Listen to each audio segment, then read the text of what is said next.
Oh, Your Your Excellency. Excellency. How are you? Fine, brother. How are you? Very good. Asante sana.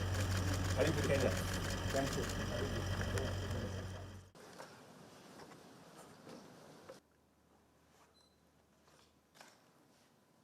Jabela, Principal Secretary for Foreign Affairs. You know, this one is your neighbor. No, he's a South Sudan. He's a South Sudanese. This is our Minister for Hajj.